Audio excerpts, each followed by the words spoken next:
자, 이 시간에는 우리 오늘 함께 나눌 말씀 보겠습니다. 우리 함께 나눌 말씀도 갈라디아서 말씀인데 5장 16절에서 23절까지 말씀입니다.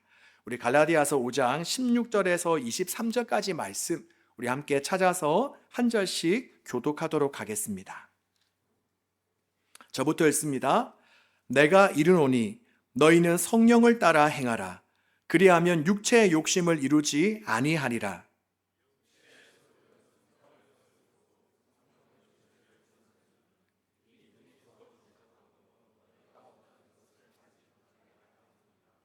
너희가 만일 성령의 인도하시는 바가 되면 율법 아래에 있지 아니하리라.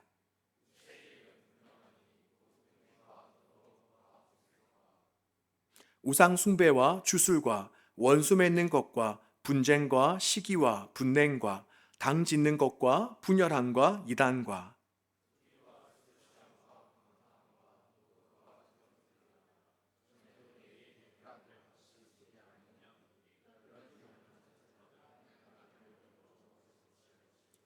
오직 성령의 열매는 사랑과 희락과 화평과 오래 참음과 자비와 양성과 충성과 온유와 절제니 이 같은 것을 금지할 법이 없느니라. 아멘.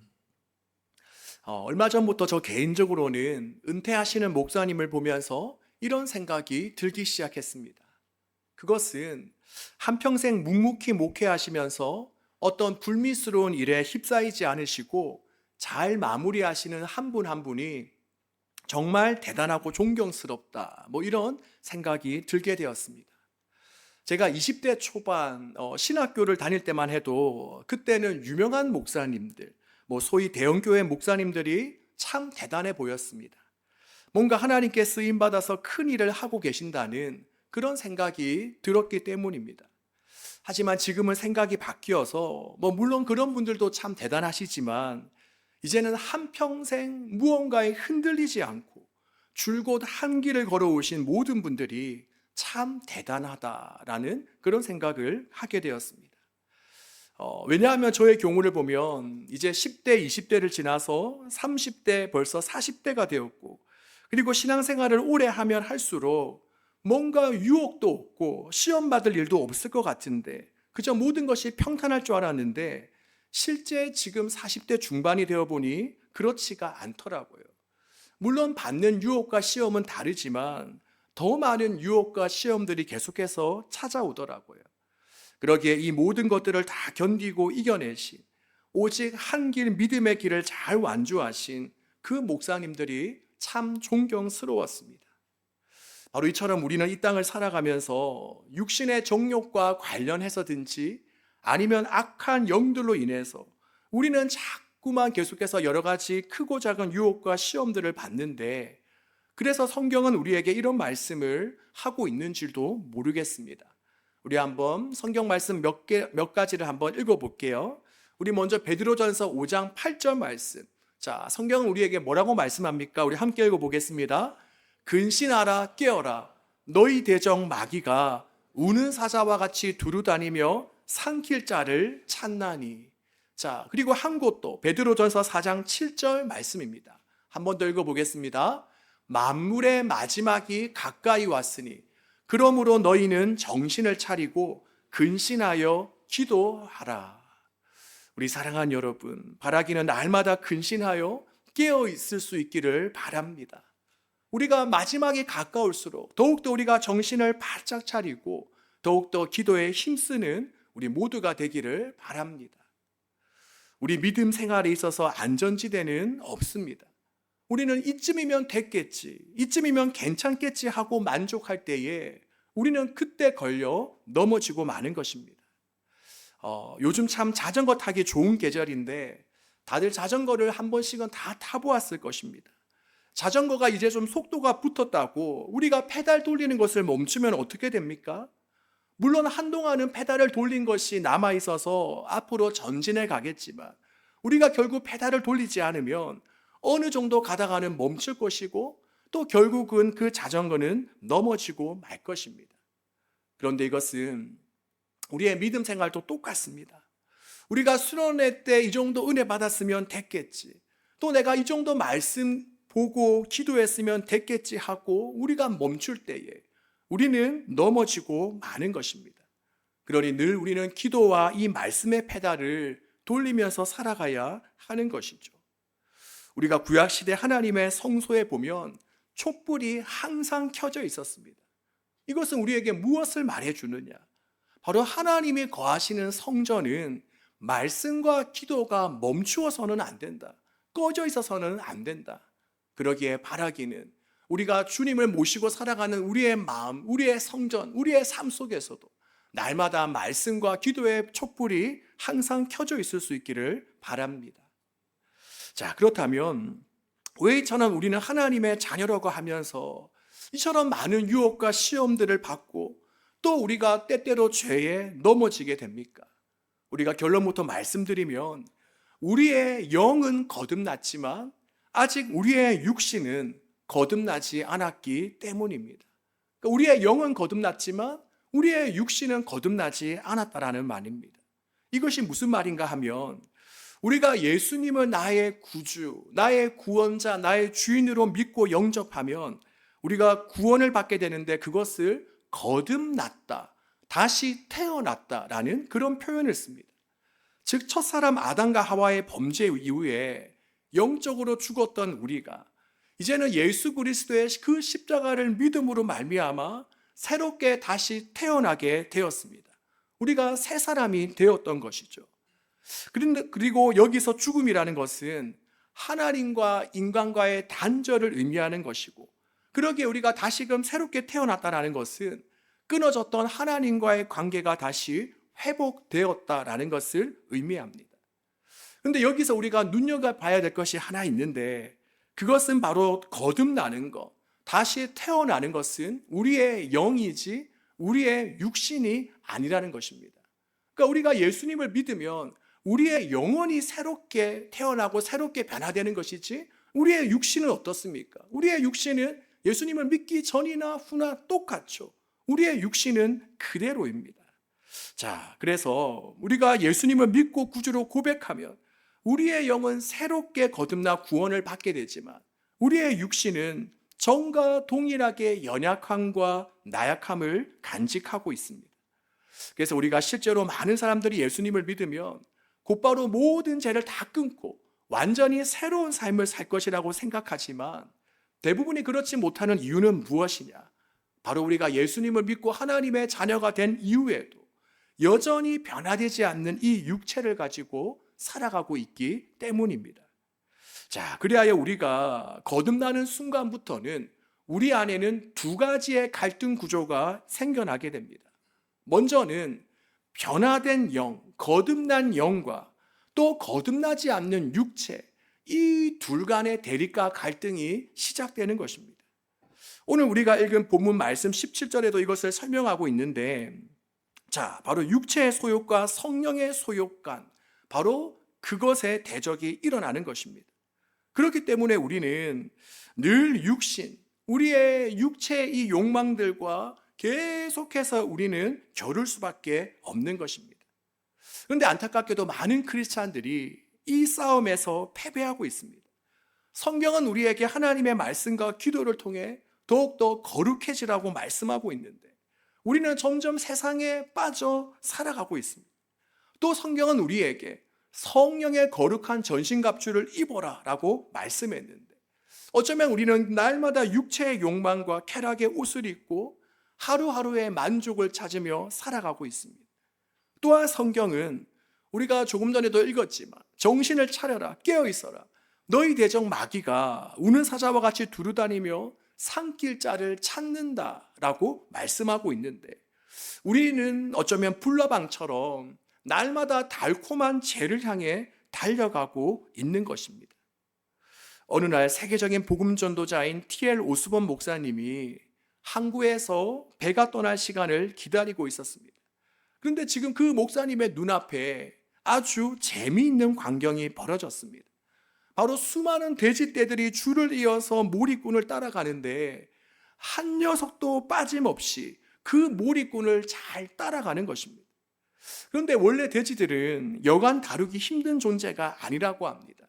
바로 몰입꾼이 왼쪽으로 가라고 막대기를 후려치면 오른쪽으로 툴툴거리며 가고, 또 오른쪽으로 가라고 막대기를 들이대면 왼쪽으로 벗어나는 등 아무리 때려도 들은 척도 하지 않고 제 볼일을 다 보는 녀석이 바로 돼지라고 합니다.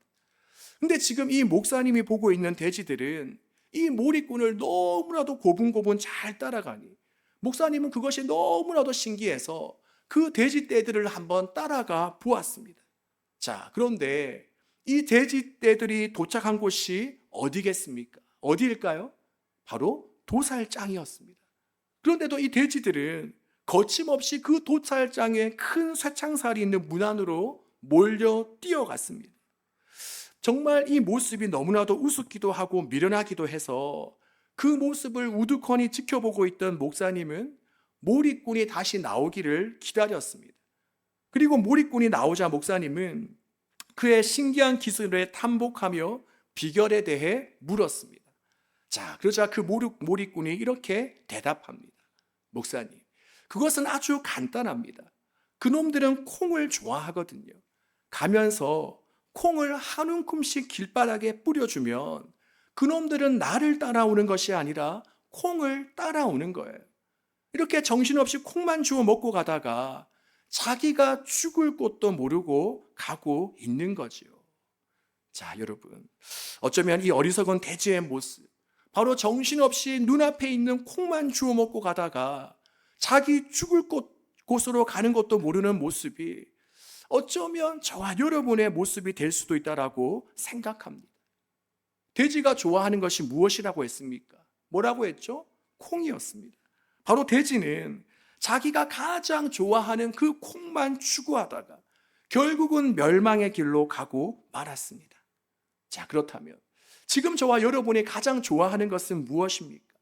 어쩌면 그것들이 지금 당장에는 나에게 아무렇지 않은 듯 여겨지나, 아니 오히려 그것들이 나에게는 일시적인 쾌락과 즐거움을 주는 것처럼 여겨질지 모르나, 실상은 사탄이 우리를 하나님과 멀어지기 위해 사용하는 미끼인 사탄의 콩이 될 수 있다는 것입니다. 또한 돼지가 콩을 쫓은 것은 콩이 아니라 결과적으로 자기를 죽음으로 인도하는 몰입꾼을 쫓은 것처럼 우리가 특별히 좋아하는 죄를 끊어버리지 못하고 계속해서 그 죄를 쫓는 것은 결국 우리를 멸망시키려고 하는 마귀를 쫓고 있는 것입니다. 그리고 또한 돼지가 도착한 곳이 자신을 죽이는 도살장이었듯이 우리가 그것을 끊지 못하고 계속해서 쫓아 따라가게 되면 결국은 하나님이 사탄을 심판하시기 위해 만든 영원한 지옥이 되고 말 것입니다. 바로 이와 같이 우리의 육체가 추구하는 것들은 순간순간 우리에게 만족과 기쁨을 줄지 모르나 결국 그것은 우리를 죽게 만드는 덫이며, 또한 육체를 추구하는 사람들의 결과는 오늘 본문 21절에서 말씀하고 있듯이 하나님의 나라를 유업으로 받지 못하는 것입니다. 자, 그렇다면 우리가 어떻게 하면 과연 이러한 육체의 욕망을 따라 살아가지 않고 날마다 우리 가운데 일어나는 이 내적인 싸움, 영적인 전쟁에서 승리할 수 있겠습니까? 아마 여러분도 날마다 이런 싸움 하고 있지 않나요? 내 육신이 원하는 대로 살고 싶은 마음과 또 내 안에 성령님이 원하신 대로 살고 싶은 마음, 이 두 마음이 늘 싸우지 않습니까? 그런데 어떻게 하면 우리가 내 육신이 아니라 정말 나의 영이 하나님이 원하시는 삶을 살아갈 수 있습니까? 오늘 본문 16절, 17절에 그 답을 제시하고 있는데 그것은 바로 성령을 따라 행하는 것입니다. 자, 누구를 따라 행한다고요? 성령을 따라 행하는 것입니다. 우리 한번 16절, 17절 말씀 우리 함께 한 번 더 읽어보겠습니다. 내가 이르노니 너희는 성령을 따라 행하라. 그리하면 육체의 욕심을 이루지 아니하리라. 육체의 소욕은 성령을 거스리고 성령은 육체를 거스르나니 이 둘이 서로 대적함으로 너희가 원하는 것을 하지 못하게 하려 함이니라. 아멘. 자, 여기에서 말하는 바로 우리가 성령을 쫓아 행한다는 것은 우리가 원어로 보면 성령 안에서 걸어 다니는 것을 의미합니다. 그러니까 우리가 성령을 쫓아 살아가는 것이 뭐냐? 성령님과 날마다 발맞추어 살아가는 것을 이야기합니다. 그러니 우리가 늘 성령님과 함께 발맞추어 살아갈 때에 내가 내 스스로 모든 것을 판단하고 결정하는 것이 아니라 모든 것을 성령 하나님께 묻고 하나님의 음성을 귀 기울이며 듣고 거기에 믿음으로 반응할 때에 우리는 날마다 일어나는 영적인 싸움, 우리 속에 일어나는 내적인 전쟁에서 승리할 수 있는 것입니다. 자, 그렇다면 저와 여러분은 과연 성령님 안에서 살아가고 있습니까? 성령님을 따라 행하고 있습니까? 성령님과 발맞추어 살아가고 있습니까? 자, 우리가 이것을 알 수 있는 방법이 있습니다. 내가 과연 성령님과 동행하는 삶을 살아가고 있는가 아닌가, 무엇을 알 수 있냐? 그것은 바로 나의 행동과 삶 속에 성령의 열매들이 맺혀지고 있는가, 이거를 보면 알 수 있습니다. 자, 우리가 밭에 씨를 뿌렸어요. 그런데 내가 며칠이 지나서 내가 밭에 어느 씨를 뿌렸지 알지 못한다고 한번 가정해 봅시다. 자, 그렇다면 나중에 내가 어떤 씨를 뿌렸는지 무엇으로 알 수 있습니까? 바로 조금 뒤에 그 자라나는 나무를 통해, 또 조금 뒤에 그 자라나는 나무에서 어떤 열매가 맺는지를 통해서 내가 어떤 씨를 뿌렸는지를 알 수가 있죠. 바로 이와 마찬가지로 내가 지금 성령님을 쫓아 살아가고 있는가, 내가 그동안 성령님과 발맞추는 삶을 살아왔는가, 이것을 우리가 어떻게 알 수 있냐? 우리의 삶의 열매를 보면 알 수 있습니다. 자, 그렇다면 이러한 성령의 열매에는 어떤 것들이 있나? 자, 아마 이 성령의 열매 9가지는 잘 알 거예요. 자, 잘 알 건데 과연 이 시간 이 열매들이 내 안에 맺혀지고 있나 아니나를 우리가 한번 생각해 보았으면 좋겠습니다. 제가 아마 9가지 열매를 한번 말씀해 드릴게요. 자, 우리가 성령의 열매 첫 번째는 뭐죠? 바로 사랑입니다. 그러기에 우리는 지금 내 마음에 사랑이 싹트고 있나, 사랑이 자라나고 있나를 물어야 됩니다. 그리고 두 번째는 무엇입니까? 희락.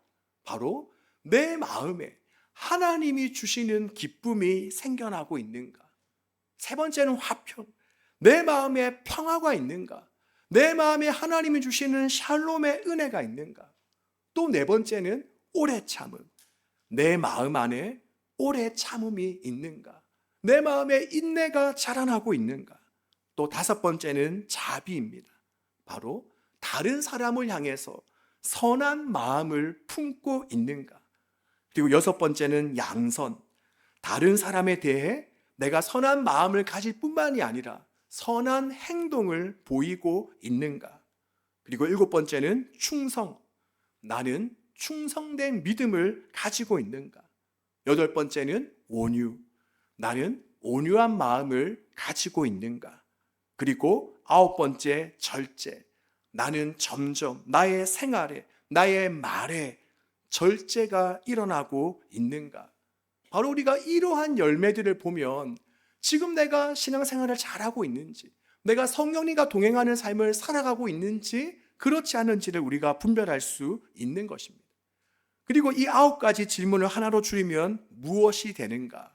그것은 바로 나는 예수님의 성품을 가지고 있는가? 나는 날마다 예수님을 닮아가고 있는가라고 물어볼 수 있겠습니다. 우리 사랑하는 여러분 어떻습니까? 우리가 성령의 열매를 통해 우리 스스로를 바라볼 때에 과연 나는 성령에 따라 행동하는 것 같습니까? 성령님을 쫓으며 살아가고 있는 것 같습니까? 여러분, 바라기는 주님은 저와 여러분이 날마다 성령의 열매를 맺기를 원하십니다. 날마다 그분과의 친밀한 교제와 만남 속에 우리가 주님을 닮아가기를 원하시는 것입니다.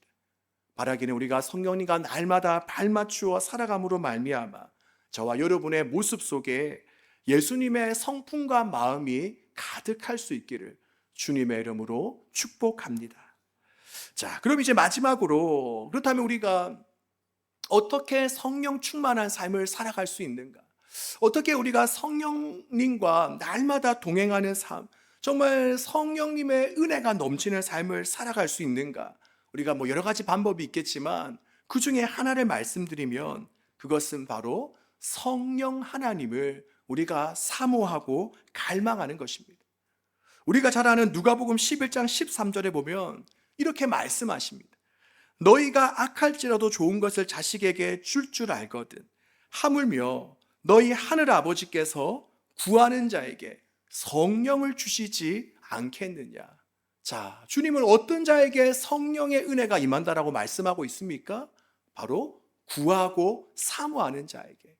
물론 하나님께서는 하나님의 뜻에 따라 우리에게 임하시기도 하시지만 또 하나님은 인격적인 분이시기 때문에 우리가 갈망하고 원하는 만큼 하나님은 그분을 나타내 보여주십니다. 우리가 얼마만큼 물을 마실 수 있습니까? 그것은 바로 목마른 만큼입니다. 내가 목이 말라야 내가 생수를 그만큼 마실 수가 있는 거죠. 그렇기 때문에 정말 우리가 성령 충만한 삶을 살아가려면 내 안에 바로 이러한 성령님에 대한 목마름과 갈증, 바로 갈망함들이 있어야 되는 것입니다. 그리고 또 계속해서 이렇게 사도행전 1장에 보면 이런 말씀합니다. 내게서 들은 바 아버지께서 약속하신 것을 기다리라. 요한은 물로 세례를 베풀었으나 너희는 몇 날이 되어 성령으로 세례를 받으리라. 자, 여러분, 바로 이 말씀은 예수님께서 어떤 상황 가운데 하신 말씀입니까? 바로 예수님께서 부활 이후에 승천하시기 직전에 하신 말씀입니다. 자, 우리가 예수님의 부활을 보면 부활 이후에 예수님은 약 40일 정도 이 세상에서 자신의 부활을 나타내시고 또 많은 사람들에게 하나님 나라의 일을 말씀하셨습니다. 그리고 바로 승천하시기 전에 이 말씀을 하신 것이죠. 그래서 예수님의 승천 후에 제자들은 바로 예수님께서 주신 이 말씀을 붙들고 약속하신 성령을 기다리며 간절히 기도했습니다. 자, 그리고 그들이 며칠 동안 기도했을 때 우리가 잘 아는 오순절 성령 감림 사건이 일어나게 됩니까? 바로 10일 뒤에 여러분, 바라기는 저와 여러분에게도 이런 은혜가 임했으면 좋겠습니다. 방금 전에 제가 이야기했던 것을 우리가 지금 2025년 시점으로 풀어보면 우리가 2025년 부활절이 언제였죠? 네, 그때였죠. 네, 4월 20일이었습니다. 네, 얼마 지나지 않았는데 우리가 좀 가물가물하죠. 자, 그러니까 요즘 시점으로 우리가 생각해 보면 4월 20일, 그러니까 지금으로부터 한 달 전에 예수님이 이제 부활하셨어요. 그리고 이제 부활 후에 예수님께서 40일 동안 이 땅에 계시다가 언제 승천하시냐? 40일이 지난 날을 보면 5월 29일, 이번 주 목요일 날 예수님께서 승천하십니다. 그러니까 4일 뒤에 있으면 예수님이 승천하신 거예요. 요즘 시점으로 바꾸면. 자, 그리고 29일, 5월 29일부터 바로 제자들은 예수님의 말씀, 너희는 성령을 기다려라. 그러면 며칠이 지나지 않아서 너희가 성령의 은혜를 받을 것이다. 그 약속을 기다리면서 5월 29일부터 10일 동안 6월 8일까지 열심히 기도했더니 바로 하나님께서 정말 성령의 놀라운 역사를 그들에게 나타내 주셨습니다. 여러분, 바라기는 우리가 한번 이 사건을 2000년 전에 일어난 사건이지만 우리가 다시금 이 사건을 한번 재현해 보았으면 좋겠습니다. 물론 이미 예수님을 믿는 우리에게는 성령님이 임하셨습니다. 하지만 우리가 더욱더 성령 충만의 은혜를 사모하면서 우리가 이 6월 8일 때까지 초대 교인의 심정이 되어져서 우리가 한번 성령 충만함을 간절히 구해보았으면 좋겠습니다. 물론 우리가 초대교회 성도들과 같이 우리가 몇 날 며칠을 함께 이렇게 모여서 기도할 수는 없겠지만 우리가 한번 같은 심정, 같은 마음으로 성령 충만함과 주님의 은혜를 구할 수 있기를 바랍니다. 그래서 정말 그 2000년 전 오순절 그 마가의 다락방에 임했던 폭포수와 같은 그 성령의 기름 부으심이 오늘날 우리에게도 일어날 수 있기를, 그래서 우리가 그 힘과 권능과 능력 받아서 우리가 날마다 우리의 육신의 욕망에 넘어지고 쓰러지는 것이 아니라 우리가 그것들을 당당히 이기고 승리하는 그런 모습으로 살아갈 수 있기를 주님의 이름으로 축복합니다. 네, 그래서 우리가 한번 정말 그 2000년 전에 일어난 그 사건이지만 우리가 이제 예수님께서 목요일 날 이제 승천하시고 이게 이제 그 6월 8일까지 정말 우리가 예수님께서 하신 그 말씀을 정말 초대교회 심정으로 우리가 기도함으로 말미암아 그런 동일한 역사, 더 큰 은혜가 우리에게 임하게 되어지기를 간절히 소망합니다.